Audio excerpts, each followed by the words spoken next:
কুমিল্লার মুরাদনগরে ২ সন্তানসহ নারীকে কুপিয়ে ও পিটিয়ে হত্যার ঘটনায় গ্রেপ্তার ৬ জনকে কারাগারে পাঠানোর আদেশ দিয়েছেন আদালত। রোববার বিকেলে বাঙ্গরা বাজার থানা পুলিশ তাদের আদালতে হাজির করলে কুমিল্লার senior judicial magistrate Siddique Azad ৫ জনকে কুমিল্লা কেন্দ্রীয় কারাগারে পাঠানোর নির্দেশ দেন। মামলার অন্যতম আসামি স্থানীয় ইউপি সদস্য বাচ্চু মিয়া স্বীকারোক্তি দিতে চাইলে শেষ পর্যন্ত মত পাল্টান, পরে তাকেও কারাগারে পাঠানোর আদেশ হয়। এর আগে শুক্রবার রাত থেকে শনিবার সকাল পর্যন্ত ঢাকা ও মুরাদনগরে অভিযান চালিয়ে র্যাব কড়ইবাড়ি গ্রামের রবিউল আওয়াল, আতিকুর রহমান, বায়েজ মাস্টার, দুলাল ও আকাশ সহ ৬ জনকে গ্রেপ্তার করে। গত বৃহস্পতিবার কড়ইবাড়ি গ্রামে মব হামলায় রোকসানা বেগম, তার ছেলে রাসেল মিয়া ও মেয়ে তাসপিয়া আক্তার নিহত হন। গুরুতর আহত হন রোকসানার আরেক মেয়ে রুমা আক্তার।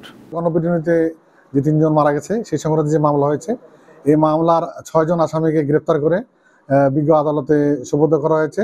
সোপর্দ করার মধ্যে ৫ জন আসামিকে বিজ্ঞ আদালত Siddique Azad judicial magistrate, senior judicial magistrate আমলে আদালত ৫-এর বিজ্ঞ বিচারক জেল হাজতে প্রেরণ করেছেন এবং এই মামলার ৬ জনের মধ্যে একজন আপনার ঘটনার স্বীকারোক্তিমূলক জবানবন্দি প্রদান করার উদ্দেশ্যে ফৌজদারি কার্যবিধি ১৬৪ ধারা মোতাবেক জানেন তার জবানবন্দি তিনি প্রদান করতে ইচ্ছা পোষণ করেছেন।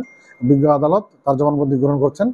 আর এই ঘটনাকে কেন্দ্র করে মোট ৮ জন আসামিকে গ্রেপ্তার করে তদন্তকারী অফিসার আদালতে সোপর্দ করে তাদের জেল হাজতে প্রেরণ করা হয়।